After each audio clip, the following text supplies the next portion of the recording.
One thing that we've been monitoring this week, as well as the first question times, the first speeches of the new MPs to Parliament. Yeah, I thought we'd pull together a compile here. So when Parliament resumes after an election, and particularly after a change of government, there are lots of maiden speeches.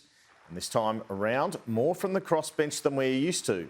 So have a look at this compile from the last 3 days. Let's play excerpts from maiden speeches given by Jacinta Price, the CLP senator, who said she does not agree with the Albanese voice from the heart, to Stephen Bates, the Green, who had the surprise win in the seat of Brisbane, with an emotional address about coming out as gay.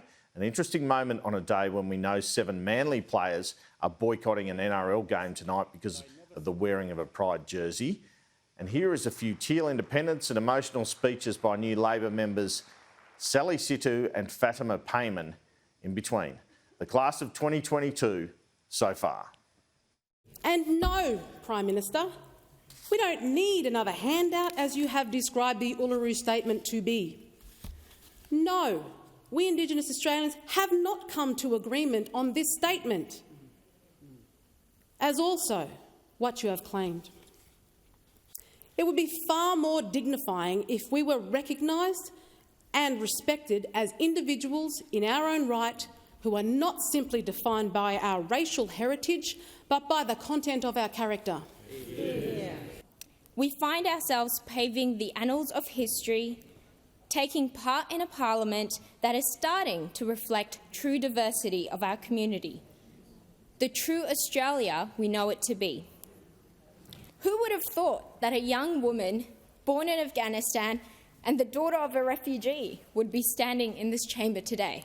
I grew up watching Home and Away and Neighbours, but I also grew up with a slight unease, not sure of who I was, not sure if I'd gone to the right schools, and acutely aware of the postcode I grew up in, not sure of my place in this country. That's why I think it's important to have someone like me in our federal parliament. Be the change you want to see. That's what we tell our children. Remember, Archie, when Donald Trump pulled out of the Paris Agreement in 2017, you said to me, "No one is doing anything. It'll be too late."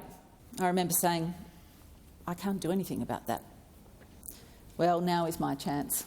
The support of the Climate 200 crowdfunding platform gave us the ability to kickstart a campaign that faced all the power, the influence and the money of an entrenched incumbent. I spent my teenage years knowing I was gay and doing everything in my power to hide it. I told myself I would force myself to get married to a woman, have kids and live in the suburbs. Because that is what you did. That is what you had to do. That is what was expected of me. I was lucky enough to have a very supportive... To